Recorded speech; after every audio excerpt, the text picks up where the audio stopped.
Amasan hetabang ni khupai muso pathin thawat amhallang jang la hichi cookie history channel ni beho josi na chung ka kipa na kan phungin he tun lai se no mo he hi lhin okrul gam kaya tangkhul te te buina te ho hicha hi yi lowa la thip ding hap ti pa he tun la video chom cha kan sim ding he hichi la khat awar se tan ai wangin tu ni ge na thip thei pon he jang la hichi masanga hin ke yin su thiang na khat kan nei no min he tula social media de a whatsapp ma mang boy ho kip ki ti khaten he chi comment ki ba pi khate ding ham ai ha la phek nga ki chim de ham ti chu alim ho address ho kui ma na mu tha lo jin a khe pon he hel aman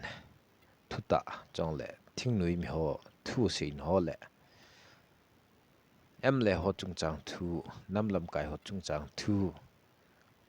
aji ki mu jap jap ji mi tampin ke ma hi sain ke hi sa win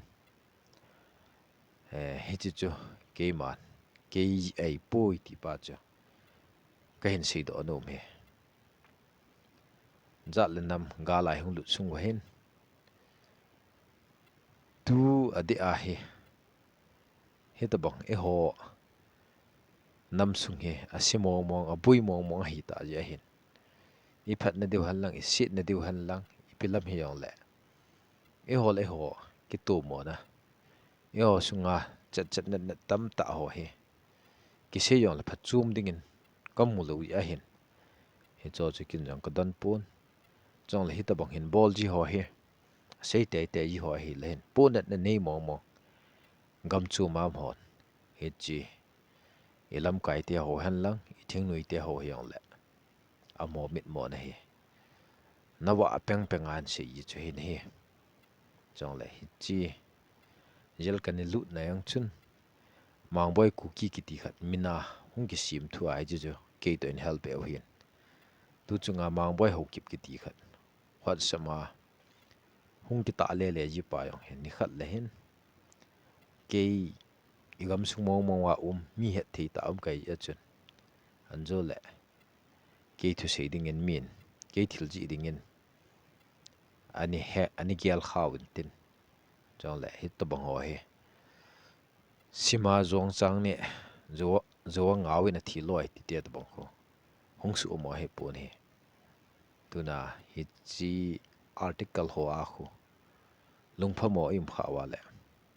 hi chi chu kuiham paten khol da utin ke kai pui ke pa thu si no mo yang le alim heu hitin alung hang ama yang le alim heu hitin chong la koi hi chu ki khul chi no te ti pa cha kan se he lungnyau na awang ka se ai pui chong le he ta bang nam ngai lut ja na tong hi a le ama yang chu pon thon tin ama to ga cha man ki san han lang a phai han la si yong le e ma ki san la phain a phai han lang a si yong le ka bol lu chu ke ma thil phai ki piding yong le ka nom pun thil si i ki piding yong le ka nom pui ti pa cha min ki ba ja chu kan se he tun he chi okrul gam kai ho chung chang thu he se ki taw te son ling pi hui pi gu pi ki ho ni le ong nun ni le ka hing nawi ka dam nawi man ma si cha te ka dam nawi ti banga he ku ki cha te hi Nagaland sunglanga ho yong le boi tho aji chu ku ki hi ji o hin Assam langa ho yong le boi tho hin tu chunga la hin Nagaland langa ku ki ho kuki in pi Nagaland ki tion chu kuki in pi Assam kuki in pi Karnataka kuki in pi ki tho ai cho ta chun kuki in pi USA ki tho ai cho ta hong ki gol ha na chun ki ho kuki in pi Nagaland he ne hup tha sa hi win mi ga ma cheng ka he ti ne pathin in ipi ugam ipui pa te husat na chu mi ga mi ti thei lo de pathin in pi na ga mai che no he chika sei lo num na chai le chun amo jong ki weng len kuki in pi jirbam kuki in pi Delhi ipi pi ji ji lai bahin amo kukin pi Nagaland ki to che hon amo sei bong bonga che e kwai tha lo he Nagaland sunga ku ki ho ji a che Manipula naga ho kacha naga ki to mi amon Naga People Front jang nga yong phatia ja u chang le United Naga Council kita yong jaw ki nu akisim ki do ai wa che ho Nagaland lang ho prisol ji isu pi ho huido na thei ding a amo complain hat wal de a Manipula ho hi naga ti thei lo hi la amo ki ko le yong le e hon a hi mo mo u kyang ne te milong te tangkhul te ta e ko hi he chi Manipur naga ho jang chi tam tam lo u kyang ne te sung ko te ta i se yu che hin milong ti yong le kang pu pilang lam pia chang ho he milong ga leng ki to che okhul langa ho he tangkhul e pu te ho tangkun ne ti ho che cho le chan di langa ho e ho ma he kit we ai yong la mo khun ku kin hi we ta le num kit lo hi lo a ki khat da kon bet kit na la yo he tu chunga okrul gam kai humbui yong he gala ku na de de ki se ho chu he cho la chun mu nal bana se ho la chun kui man yong ke ni yaw sa da he chi urang pat okrul highway tu phan lai ta ho gal ki patna kanim hin a ho silai yu silai kan ni do hin cho la gal ki patti la chun he chi okrul lang to a boi boi okrul district a be ho som ho khat voluntal training chayong hello a ho kha hung kilang do da chun langa khuna kan ni to wa he chi lai kan ni tin hui ama wa kuki in pi okrulin voluntal ho en forma en chi lai phat wa chu zelen bunga pat achung lang si khon ki bat wa he chi urang pat wel a ho si he hunga le mo he kangpu pi district hi ji wa chu na sa mo ni ki kwai chu he tai mo gam kai hung boya le na thu sim se ya le hin amit mo na yong tam ta ki se do tha chin a hin la che kil na ding ai si u chai bu he chi se lo nom no che hi le hin tangkhul te ni zo le win okrul district an to khawa ki ho to ka ki tham de ti win ai wa ngin thawaya mi thum me the gal kho lai ta chun tangkhul te to me le te ki thuin hunga ho e mi hunga ho thum hong that win he chong le tu chunga yang chun tangkhul ten mi ni that kit we chong le li tan khu chuti che kya la kit in he gal ki chan gal lu atu eti te ta bang he chuyong le cycle lang satang wa kan hang gong piang hang dong ho ahung boi gu na ahung kal do thei lo phat la chun he chi urang pa lang ho khul lampi he chi lang ho hen tum jiu he ai wa ngin he chi ku kin pi o khul ho ma kai na ke so khul ho ma khai na urang pat mun mong nel jang mun a me lei te ga tin ding pa chu he chi bol po win mo wa nai ne wat cha yu che he chi urang pat la ho chun tu chunga chun ana in urang pat mong nel jang mol hoi phai lt wang khu phai pi yang kiti gwalta bi kiti hunga in organization khat an sim wit he cho chun kilung khat ta in he na hen tong ham me chima sang sia chu ku kin pi okrul ho voluntal ho la yong mo jaw theilo chong le chi lang ho yang khon don theilo he chi emi khuneu cha hunga ho chu a khyal ha chu ni wa do hin ai wa an pathin lung si jalin tu ni gen amin shiroi festival jing ayong chu bon wai kun wai ga tin thiu hi ayong le chun e ho tin khiala Central for Zone ani tin wa Manipur kiti Manipur tourist bus wa chu state transport bus wa chu Manipur kiti chu ni no yong pi hi tu chunga buina hung swa jong hin I thang tom le kyong ka thang to me hin chel hang chu ke her kha ai ya chu ke yo li tan boi tai kiti tia chu ka chin jingin ka lungin kukin pi okrul lam kai pa chingpheya ka ki mu pin trong lệ tổ thì tông đinh ngay trái bị biểu mầm tí họ chứ kiện cái gôn hit ai wa ngin aman sin ở chỗ này lệ hit chỉ localize cái ball hi li tan dia bui na chu village authority ki si hen trong lệ kyo ku kin pi ok long chu kinat num lo hi atin hi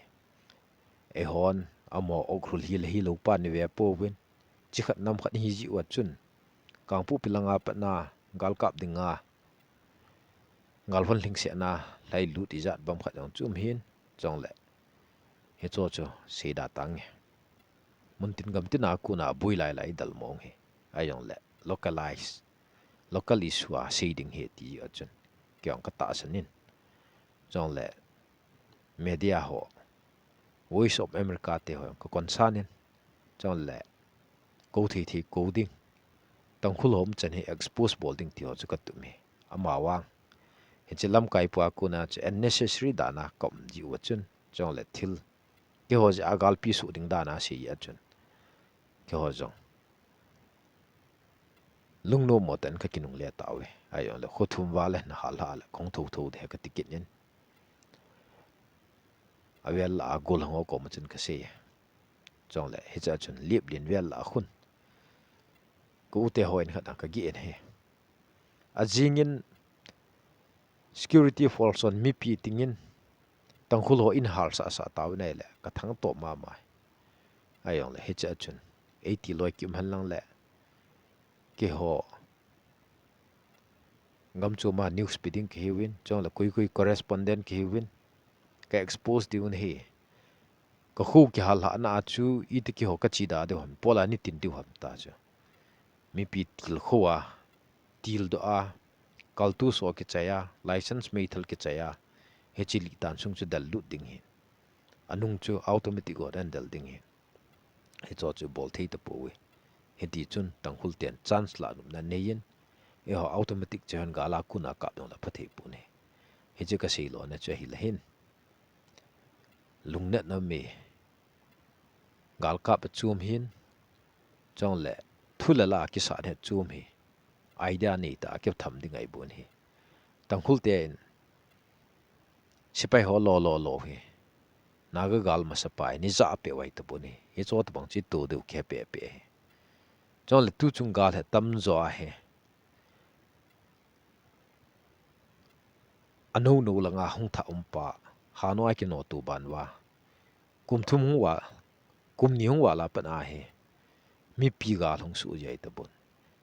nu mei ho automatic che ho sang a dol kal ne tamin chong le sam sao ho sang a voluntal ho khusung mi hon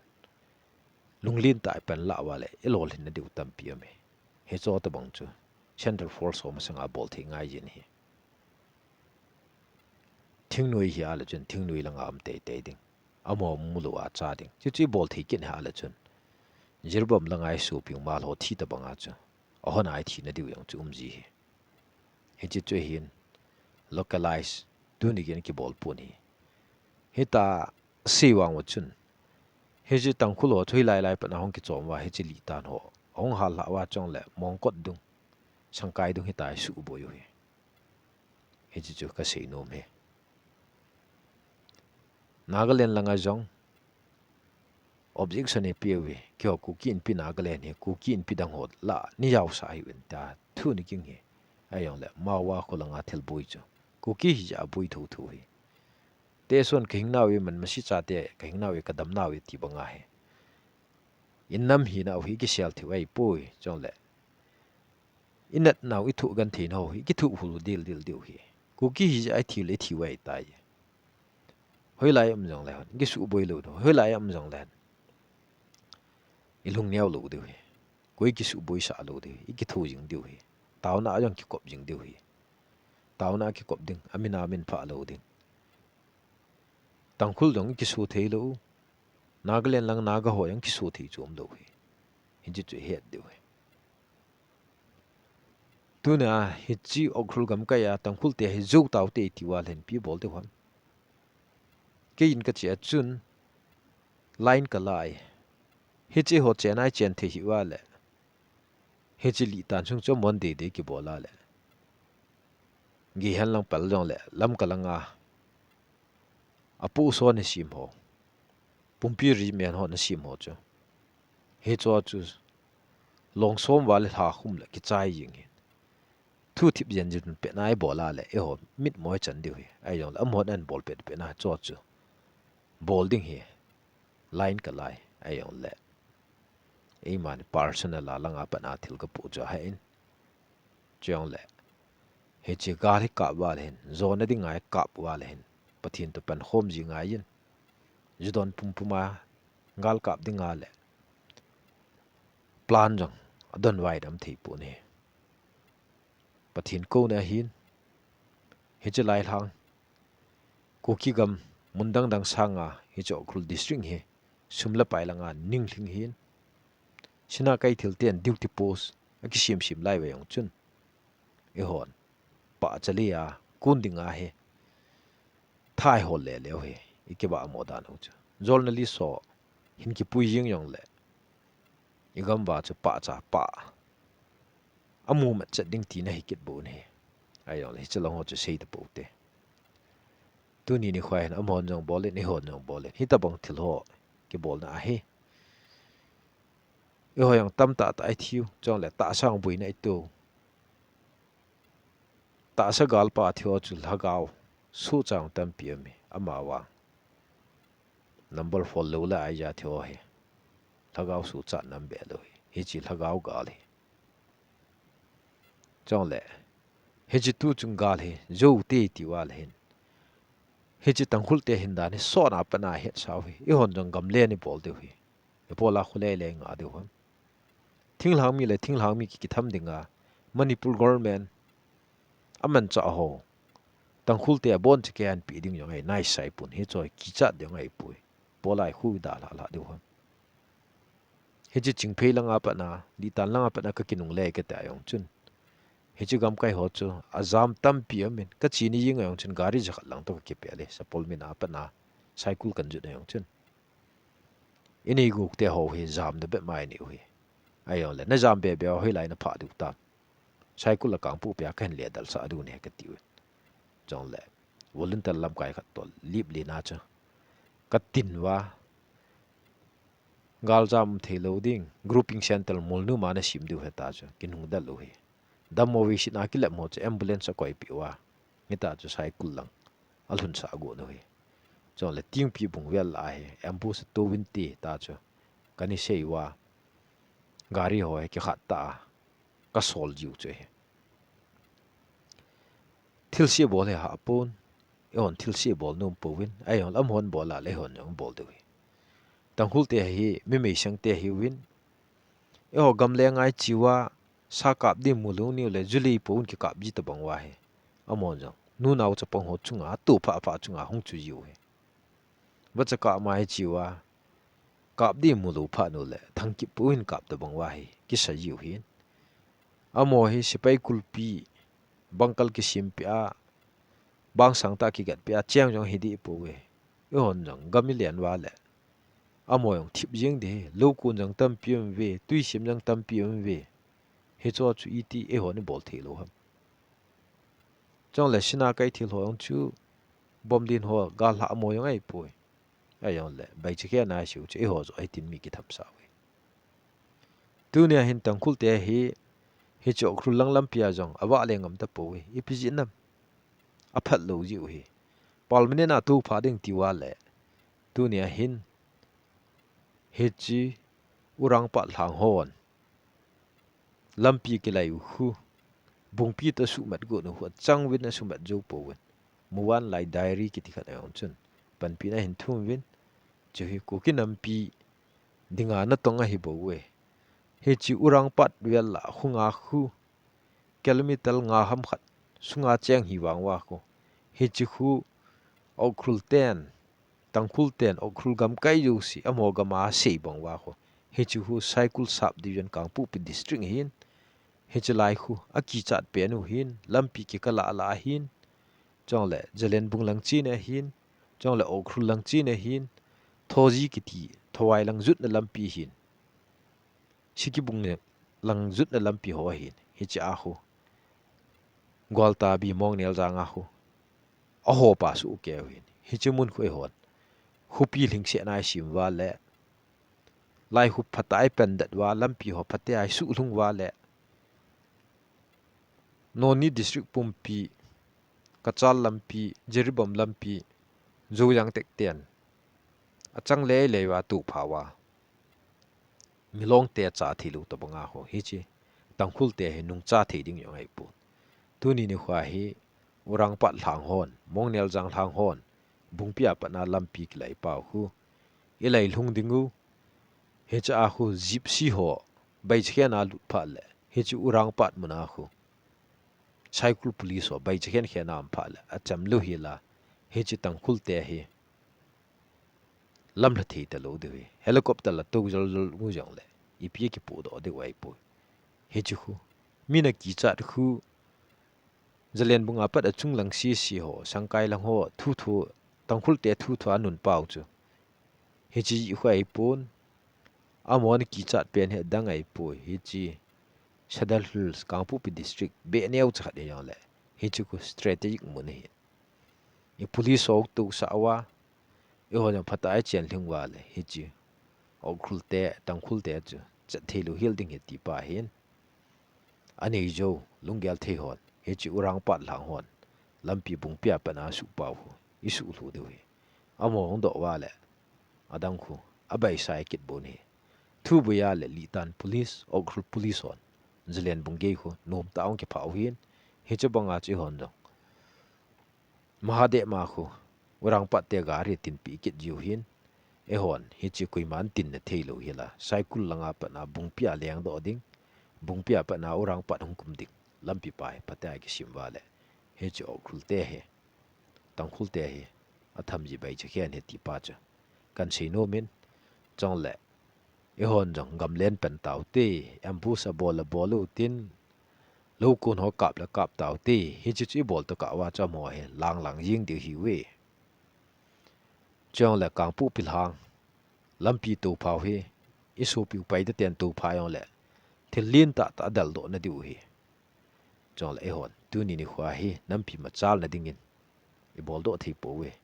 chi chu hi ta yong le hin pangal ten to pha yong le thil hoi ta ki bol do de hi ai wa nga chango bunga pa na gam gi phai ge hung chang ho he lampi to phau he national highway to phau he mo si ta bang su tan hiti ai je hin lam kalanga pa na lampi phate ta ai ke lai thung de thil thu pi national highway ki tina goti chi ding hoi bui jing ke ji yu ale he chi sina patya lampi ki tin ding mawa lampi ki tin ding ini ki hol de pa ti jat wa le hin e hon jo le mu khung langa pa na zo yang tek gi lampi hi gi su hom ba le lampi pium he chi u kyang ni ho khu khatlen yom nai adang si su phate ta ai ki join tu dingu i job mat dingu khatwi chunga yang video khat an share vet kilometer som la ge ne ti he chi noni district langpa ho chia le tu pul langpa khu zo na len 50-60 kilometer le hop nga hop thum chmi ga ma kel hai he tiger route german route ti wa langa khu chia la hun he chi lampi me ma ai mu ta bangwa sadal si zo na zo yang te nga len la 18 kilometer che support min le iko ki ka chan lampi kya ngai zo na yang hi the yi ngai bu he chi chu e bol de hin dunia hin zob lai thi zob de hin chong le suma cho cho de hin ka ma lai thi yong e lai diu ai na la yin hi mei thalai lai diu sumai lai diu ti nei bu ne he chi chu thil phalo lon bol pha do lai cho chu pang put na e hon aga mu yong le to pha da cha khia tip chan ai ke lai ding hi boi pe na he chilam pi ki sim mi wa le isim do ne du am pon ai zo langa pa na thil ikila tiung le langa khu direct ngai chi thi tiung le mi gam ho pa lo ai chi thi tiung le chi pha le chun i mu me no yang thi thei lo ding cho le na ga te ni pi se yong le manipur na gon pi se yong le e bol ngai ki bol thi du he cho le lam ka sunga chapang lungyal thim lo ho hei cho kina aya he zomi la ku ki vela kina ana hi su hing kit lo de hi ku ki in pichura chan pul to zomi council in 1997 kuma zomi ki ti thu chang hi apom lo ho chunga yong kuiman apo sa loading ku ki ti thu chang hi ku ki de lo ho chunga yong kuiman atap thi loading ta nipa macha government chun he che dc pa ya ona acha ku kin pichura chan pul to zomi council soi ni kai hin chong la he chi 1995 to 1997 sunga gal ki sa do ami mo honjong wo cha ke thana chong la ami the honjong thalho na ki bola thu ni ki chai ta bo he chi tu ni ge ya hi u kyang ne te kyu banga cha zomi te kyu wai chung wa gal bol ding ki tiong he kui ma cha kyu pon aphamo hoji a kyu yu hin e honjong mo chung a gal bol ding ki tin kui yong kyu pon ilam kai ho yong kyu pon amo lam kai ho jong hiti chun e ho chung a gal bol ding khat cha kyu pon ni su pi na thisan khat hi win chong la ki het khil ji a gal anum he ta cha ini su thi mo hi tu na hi chi cham na pa zo hi ilhang sap jing diu i zia chan jing kya ngai sil chang changa kilung to lo pum puma kam tum mo yang lew han e boi deu hi to he abula hung ki tha pat ki deu i kilung khat te te ngai hi chi ju kan sei no me chong le avelin sei kin nge tang khul te chunga gal jo nge ti wa le hi chi urang pa langin lampi ki su au khul lampi tin tan na ding bung pia pa na mong nel za hung lut ding lampi si mo khu ku kinam pumpin ki thu pi hutin cycle police mong nel za nga thu bui pha la ga lut the ding in si mo hute chong le mi milham ho ain to kha jing ke hui su ta ngu te ti wa le e hon jong husung wiang ta pu tin amo ta bangin gamlen panu tin yambu so bolutin amo bol ho ta bang bol ta huti manipula na ga yu si zo taw ti ti diwal hin he ju kang chup langa pa na ki su lam pi khu zo yang tek lhun sa hutin he chi lam pi hu gom jang a gomin kya nga chi thi thi na chi hutin adam mo vi sho yong la ya hu ki pu do te ding go hutin chong le he chin ki bol do tiung tu le kang pu philang lam pi phaten ting tan lew han acham lo hi la ilung tu mo hung do thi di he ti pa che hi chong le yon sung ka kina ki bona ama le chun ai zo lang lam pi yong chu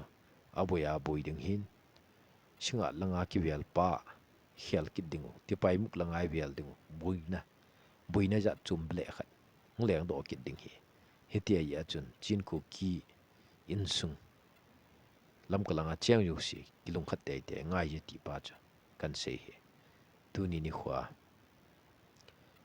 thilung su o hi e ho dinga thil khat khat ki lam be na dinga hung su in kai bo we mo lung neo neo pu hutin chong le thu pa pa se utin he chi e boina te ho he patan ve ji hutin hit ta bang boina ho he e ho le hon itilam do la ki su le ba chong le itilam do la apa chu mai man diu ham ti pa hi lam kai han lang milam he on le ho sa chi uti tun la hi chi ku ki history channel ve ho ju si pathinin na bon chawin pathin bu tawan ka ki pa e